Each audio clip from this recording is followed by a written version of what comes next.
From Ronaldo being tackled by ghosts to a laser pointed at Mo Salah's head, these are the times footballers were caught cheating.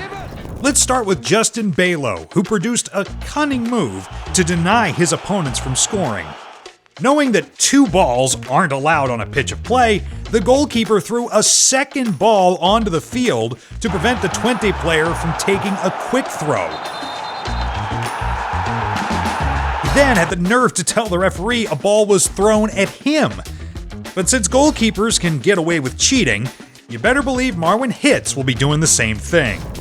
Just watch what Hitz is doing here. He's just trying to kick up the ground a little bit. That deceitfulness not only destroyed the pitch, it made the striker embarrassingly miss the penalty. By that penalty spot, Hitz makes the save. It stays 0-0. Modeste went for that corner and And while Hitz got away with his antics, Vitolo tried cheating and got smacked with the ball for it. In a match between Sevilla and Real Madrid, Vitolo tried to cheat by doing this. Penalty area. Well, it was Vitola who was kicking. But when you try messing with Ronaldo, it usually ends badly. Despite this, Ronaldo still scored the penalty and hit the Sui. Trying to distract your opponent is one thing, but smiling after cheating, that's just insane. With 2 minutes to go in the match, Manchester United desperately wanted an equalizer against Chelsea. Seeing his opportunity to waste time, David Luiz fell like a sack of potatoes when Raphael tackled him.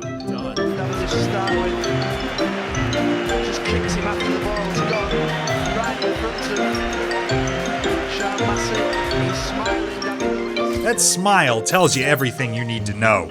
But that's not the only time Luiz was caught bending the law. Back at PSG, David Luiz and Ibrahimovic weren't cool with the spot the ref marked for a free kick, so David Luiz decided to take matters into his own hands by doing this.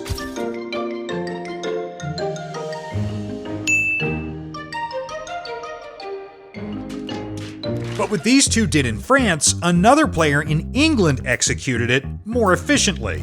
While the referee was trying to organize the wall, Ivan Toney played a fast one by doing this.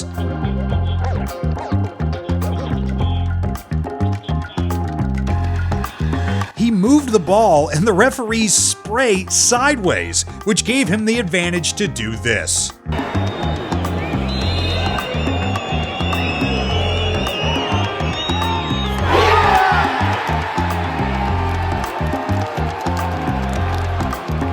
I'm sure lots of fans will see this and be like, he's just a smart footballer. But when they see what Morata did, they'll fall laughing. In a match between Atletico Madrid and Elche, the man in red and white on the attack with Alvaro Morata, the Spanish striker, was able to beat his marker. Then this happened. Morata leaves the defender for dead. Morata, left foot is short, takes a big deflection and will bounce across the line. Morata is down, but Atletico Madrid. Morata quickly gets up to celebrate. He was rolling in pain, but when he discovered the ball had gone in, he immediately stood up to celebrate like nothing was wrong. I had no idea a goal had magical healing powers. But this isn't the first time something like that's happened. Italian striker Ciro Immobile tumbled to the ground after a challenge from the Belgian defenders. But as he was rolling on the ground, his teammate Barella scored a wonderful goal, and then this happened.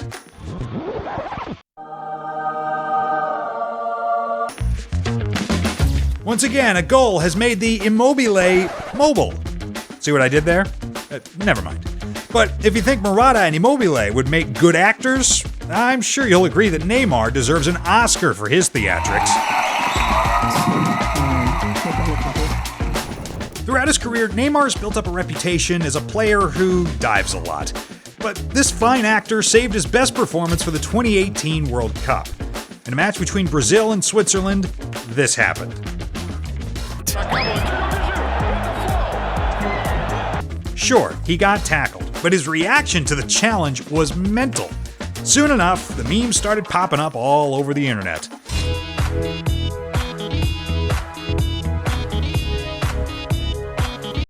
Even a bunch of kids joined in on the fun. But there was one company who saw all this coming and paid homage long before it happened. Watch this.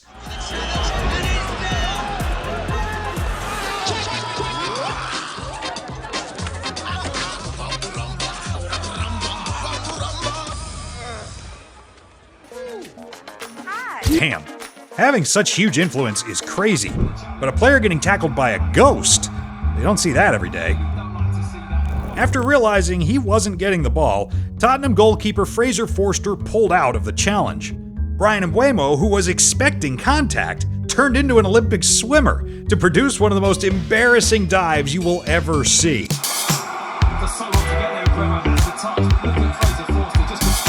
This is just 10 times footballers were caught cheating. Sit tight, because we're taking the scandals to a whole nother level, starting with this.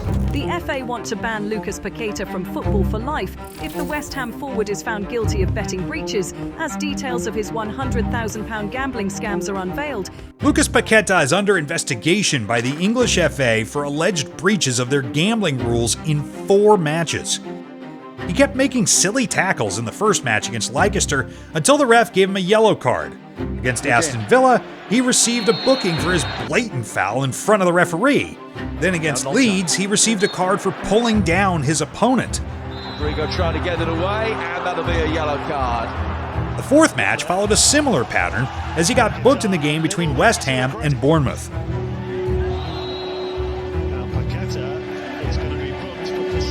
Now, all these incidents seemed like cases of indiscipline until it was discovered that a high number of bets were placed on Paqueta getting booked in those matches.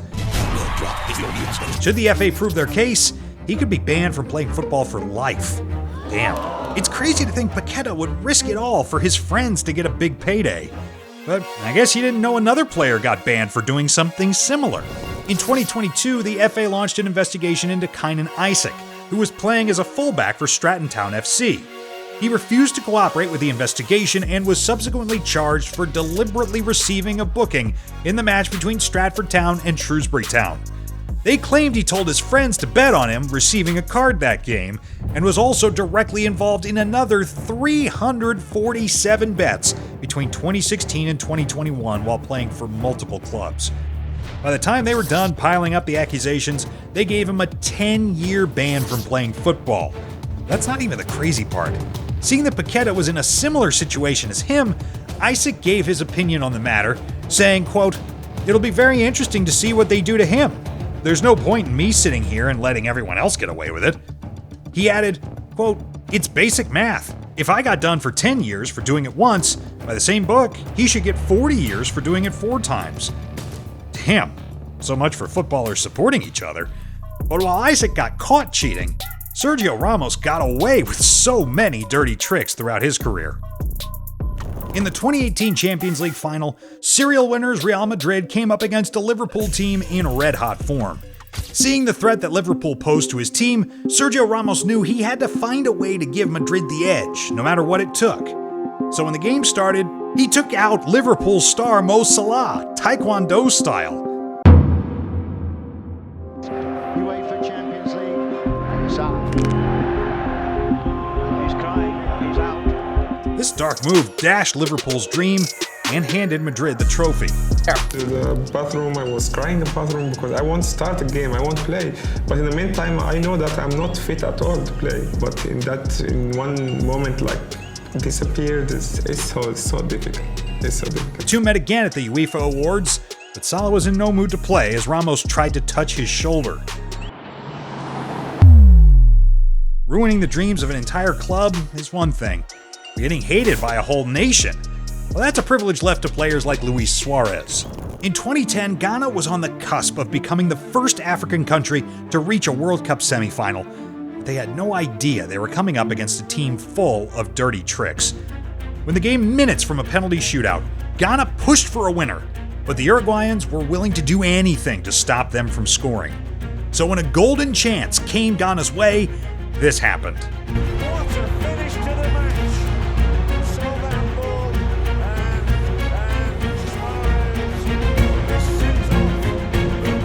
Suarez. With the chance to make history, Asamoah Gyan missed the spot kick, and Ghana eventually lost in the penalty shootout. When asked if he regretted his actions, Suarez had this to say. I don't say they apologize about that because the Ghana player missed a penalty, not me. It's not my fault because I don't miss the penalty. He just doesn't care about the rules. Speaking of regulations, Marco Verratti got in trouble for trying to manipulate the rulebook. In a league match between PSG and Nantes, Verratti received a pass from the keeper and did this.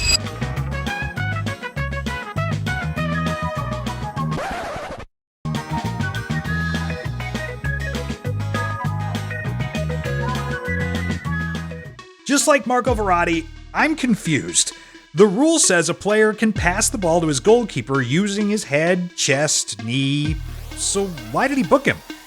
After a quick Google, I discovered the rule also says, quote, if, in the opinion of the referee, the player uses a deliberate trick, such as flicking the ball to his head with his foot and handing it to the goalkeeper, or kneeling and deliberately pushing the ball to the goalkeeper with his head or knee, it must be cautioned for ungentlemanly conduct. But I don't think Perisic did his homework about football either. Similar to the Verratti case, the referee booked him also for unsportsmanlike behavior. At this point, it's hard to tell what's cheating and what's not. Just like when players of Mamelodi Sundowns found a way to beat the system. After Mamelodi Sundowns got a corner kick, the players decided to pull off one of the most gangsta moves you will ever see. Maybe the second one will take it? No. Prefers a yellow card for time wasting. Third one? No. Craziest part? All of this happened in the 81st minute of the game. Finally, the first guy comes back and delivers a cross into the box. Now you've got to be thinking, this is madness. Wait till you see a guy who pretended to be a footballer at our number 17 pick. But before we get to that, let's take a look at Ivan Toney's weird relationship with his club. When this video leaked,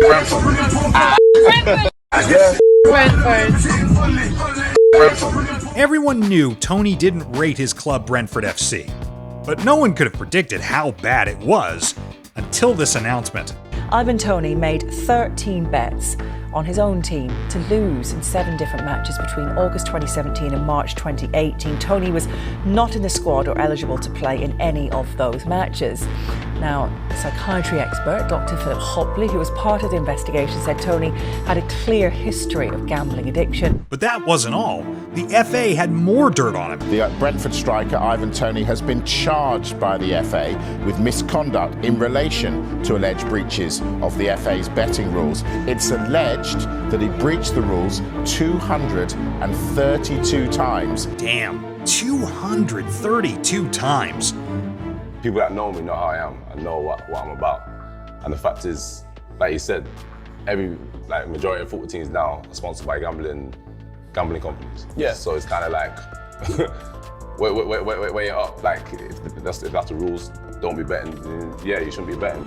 He was down bad, but the FA showed him no mercy and banned him from all football-related activities for 8 months.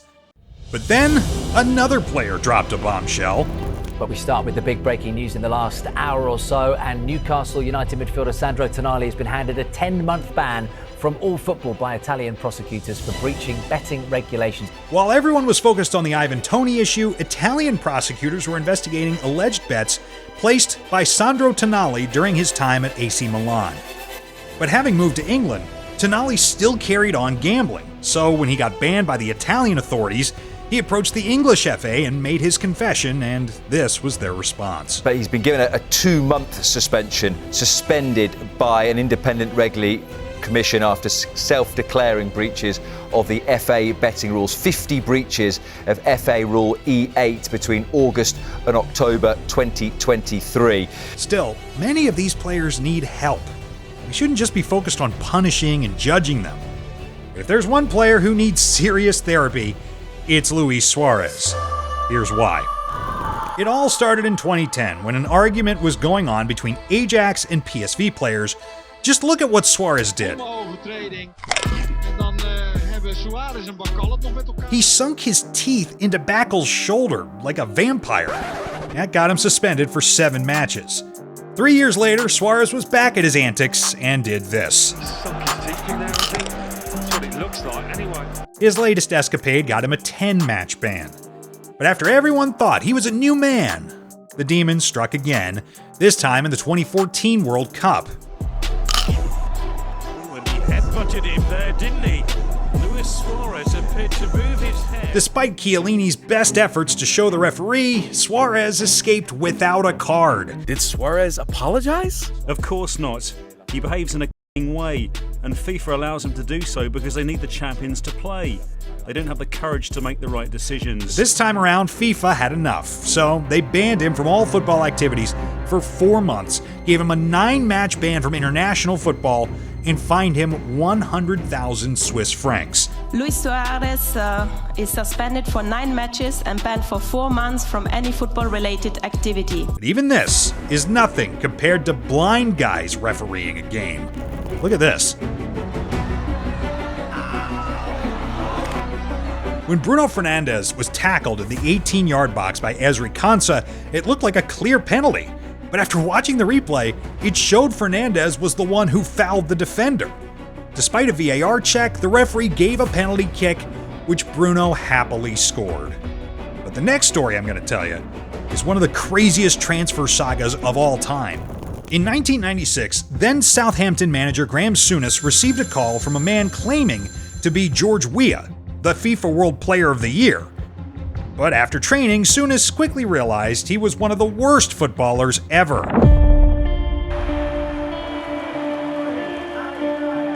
But he still played for some minutes in the Premier League.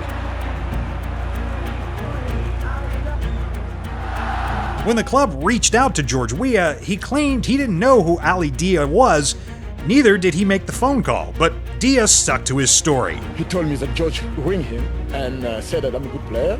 I'm not afraid to tell that I'm a good player. I can prove that. I'm going to prove that. So George Weah did ring Graham Souness? Personally, like I told you, I don't really know. But in reality, he'd conned his way from a local Tyneside club, Blythe Spartans, to Southampton. This was what his old manager had to say.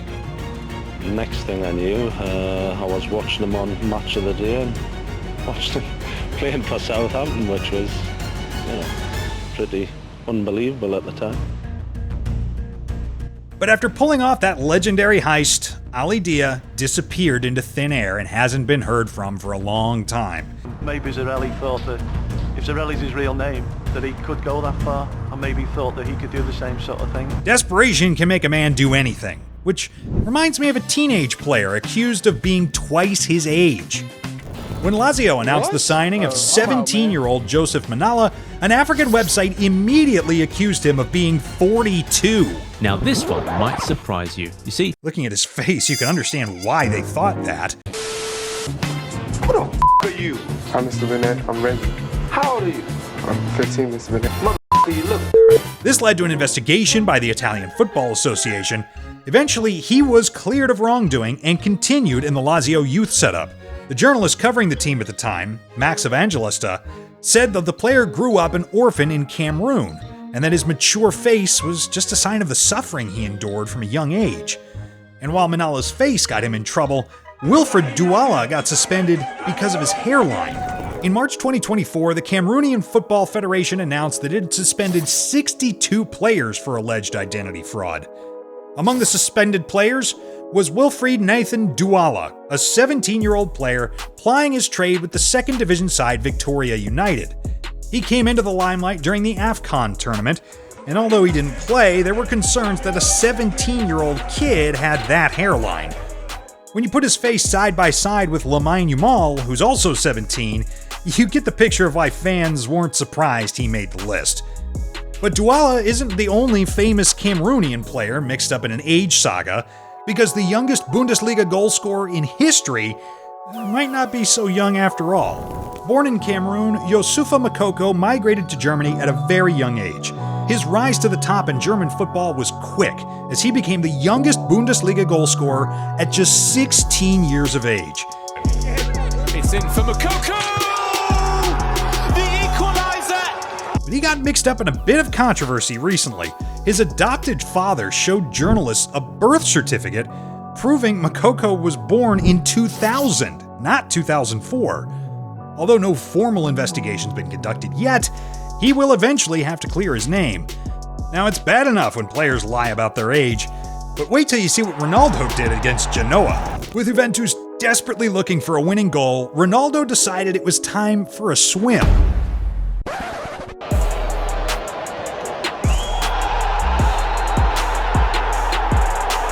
Despite obviously cheating, Ronaldo scored the penalty and did his iconic celebration.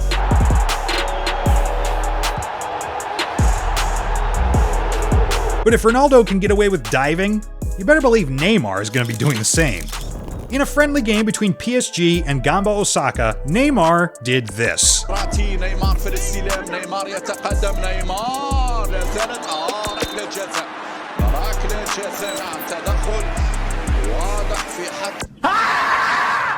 He's taking this acting gig a little too seriously, but at least he did it in a friendly, unlike Busquets, who cheated in a Champions League semi-final. Back in the era when Barcelona were in bed with the refs, they came into the second match against Inter knowing they needed to win at all costs. So when Mata stretched his hand to block off Busquets, the Barcelona player dramatically tumbled to the ground.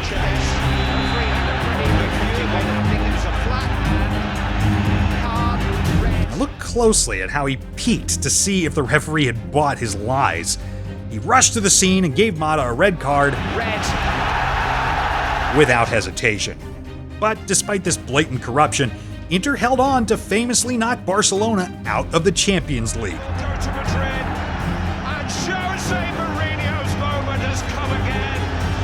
But even this slight feeling of justice couldn't break our top 10, because what a goalkeeper does to himself at number 1 will leave you in complete shock. But before we get to that, let's look at Messi's recreation of the hand of God. When Messi was still a young goat, he scored what seemed like a normal header against Espanyol. The goalkeeper and other players immediately surrounded the referee, claiming Messi cheated. Although the ref wasn't listening to them, the replay clearly showed Messi scored the goal with his hand.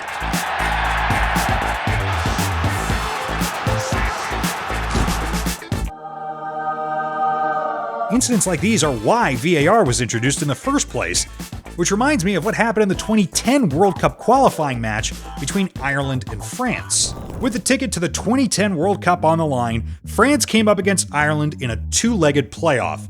Everyone expected France to walk over Ireland, easily. And after winning the first leg 1-0, the French had already started preparing their passports for the World Cup. But they were quickly brought down to earth by an early Robbie Keane goal which leveled the game on aggregate. Desperate for a goal, Thierry Henry reacted quickly to a cross and grabbed the winning goal for France. Literally. Trying to measure it. Richard Dunn lost out. Oh, Henry! Oh, it's in the net. It's a goal. Despite the obvious handball and the pleas of the Irish players, the refs awarded the goal because there was no way to prove it had happened. Losing a World Cup ticket like that must have really hurt. But getting banned for a headache is a different level of pain. After a 2-2 draw with Atalanta, Ajax immediately flew back to Amsterdam. Andre Onana, who was on the flight, didn't get enough sleep and woke up the next morning with a headache, so just like you or I would do, he walked into the kitchen, checked the medicine box, and took a pain reliever and went on about his day.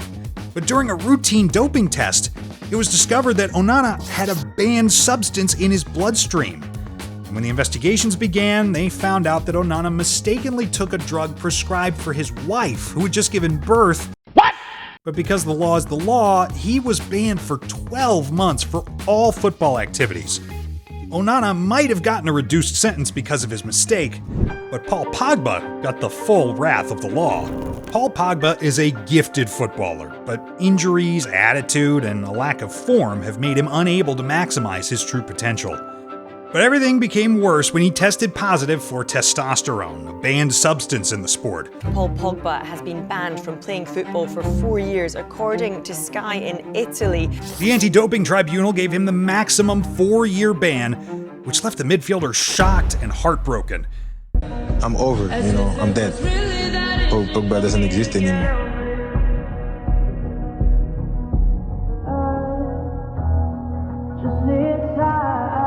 With the ban expected to end when he's 34, many of his fans fear they may have seen the last of him on a football field. But in a recent interview, he had this to say. Of course, if you've seen an interview of me saying that I'm retiring and I'm not a footballer, then that's wrong, because I'm still here. I'm still positive. That interview, what I would say is you need to see the whole interview, because they only put out a part where I hadn't finished talking yet. Therefore, I have never said I am finished, that Paul Pogba doesn't exist anymore, because Pogba is still here. You have never seen me say that I'm finished. On that comment, I wasn't talking about football. I was talking about life and things outside of the game, external things. If you want, go back and see the things I said in that video to understand what I really meant. Hopefully, we will see him play again, but I'm sure you didn't know Pep Guardiola has a dirty secret he doesn't want you to know. Guardiola might be one of the best managers of all time, but did you know he had a major controversy as a footballer in 2001? When playing for Brescia in Italy, the Spaniard tested positive for a banned substance and was given a 4-month ban. A court in Italy also found him guilty and sentenced him to a 7-month suspended prison term. However, Guardiola insisted he was innocent and appealed the sentence, and in 2009 the Italian Federation cleared him of all charges. This proves there's still justice for innocent footballers, but that's something Kieran Trippier cannot claim to be. But we are going to start with that breaking news. England international Kieran Trippier, as you can see at the bottom of your screen right now, has been banned for 10 weeks from all football activity. He's also been fined £70,000 for breaching FA betting rules. With several clubs showing interest in signing from Tottenham, Trippier told some of his friends he was going to Atletico Madrid. The guy asked if he could place a large bet on the transfer happening, and he said yes. Although Trippier claimed it was just banter, it was against the FA rules and he was banned for 10 weeks. Life as a footballer must be complicated, man. Can't even share good news with your friends freely. But this wasn't the only time a player got banned for something like this. In 2018, Daniel Sturridge told his brother that he was about to move to Sevilla, so he urged the brother to place a bet on it to make a quick profit.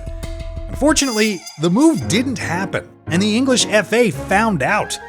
They banned him for 4 months and he was fined £150,000.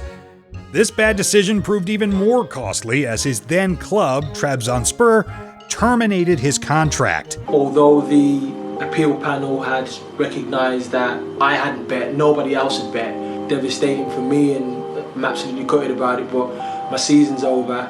I'm devastated. I feel uncomfortable and I just don't think it's the right thing for me to continue accepting wages from a team that I can't contribute due to being banned. Well, most players get banned for gambling. Joey Barton's punishment for betting cost him everything. So, do you consider yourself an addict? I think I have addictive tendencies. While playing for Burnley in 2017, Barton was charged for placing bets on 1,260 matches over a 12-year period.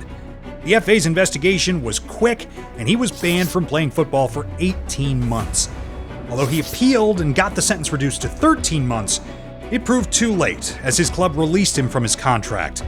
At 35, no one wanted to sign him, and he was forced to retire earlier than he had intended. So why did you not try and do more to stop it? Because I enjoyed it. It's the reality. I was enjoying it. More than you enjoyed playing football? But I did never think it'd be. That was the trade-off, I did never think, Suzanne, that I would get banned for it. Even such a sad end to a player's career is nothing compared to the most controversial moments in World Cup history. The 1986 World Cup quarterfinal between England and Argentina was no ordinary match. These two nations had formed a rivalry after going head-to-head over an island 4 years earlier. Marvellous watching of the match.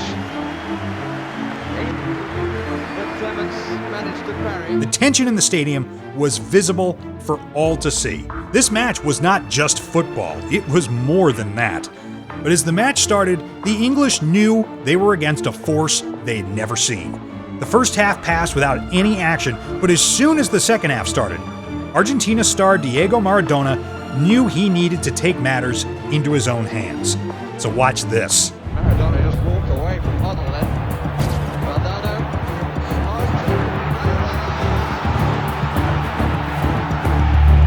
At first, it looked like a brilliant header, but the English players saw something and they quickly surrounded the referee, but their complaints fell on deaf ears. It was after the match that all hell broke loose. The replays and pictures showed Maradona scored the goal with his hand. He said it was the hand of God. I said it was the hand of a rascal. No, it's not cheating. He knew he'd cheated, and the hand of God was the biggest load of nonsense of all time, and just added to the irritation. I couldn't reach it, and Shilton was already there, so I couldn't head it, so I did like that. Maradona just walked away from Hoddle then. When he was asked about it, he just said, quote, "A little with the head of Maradona, a little with the hand of God." It was your hand or the hand of God? Cheers, for me, man. It was my hand. And he added, "I was waiting for my teammates to embrace me, and no one came. I told them, come hug me or the referee isn't going to allow it." I go out shouting goal, and I look behind me to see whether the referee took the bait, and he had. So that was it. Come on, it was a goal. Now that's just deliberate cheating. But nothing will prepare you for the depth Roberto Rojas went to win a football match. With the ticket to the 1990 World Cup on the line, the match between Brazil and Chile became the last chance for either team to make it to the biggest tournament in football. 1989 qualifiers. During the Brazil-Chile match, astonishing things happened. In that August match, the audience witnessed a real clash, filled with rough tackles and red cards in the truest sense of the word. For Brazil, a win or a draw would be enough to see them go through, but the Chileans knew only a win would guarantee their ticket. But there was a problem. The match was being played at the Maracanã, Brazil's national stadium. With the odds stacked against them, the Chileans knew they needed something extra to pull this off. Events picked up in the second half, and in the 49th minute, Brazil took the lead. For the following 5 minutes, Chile dominated as they tried desperately to get back into the tie. When Brazil went up 1-0, Chile knew they needed to deploy Plan B, and the Brazilian fans gave them that opportunity by throwing a flare at Chile's goalkeeper, Roberto Rojas. Bleeding and battered, this became a life-and-death situation as everyone was worried about his well-being. His teammates left the pitch in protest, and with no video to prove what really happened, Brazil knew they were in deep trouble. But their fortunes turned around when it was discovered a photographer had taken pictures of the exact moment the flare landed on the pitch. When the images were processed, it showed the flare didn't touch Rojas, and the injuries he sustained were very suspicious. The evidence confirmed what everyone thought. This was one of the biggest crimes executed on a football pitch. Rojas eventually confessed what he did. He had a razor hidden in his gloves and cut himself with it to fake the attack. The coach, team doctors, even his teammates were all in on this. This was a well-executed heist to rob Brazil of a place in the World Cup. But that plan failed, and FIFA banned Rojas, his coach, and the team doctors from football activities for life. The Chilean national team were also banned from playing in the 1990 and 1994 World Cups. This might have been the craziest case of cheating in football, but it's nothing compared to the time a referee asked a player to fake an injury, and another referee who ended a game 5 minutes before full time. Just click on this next video to find out more.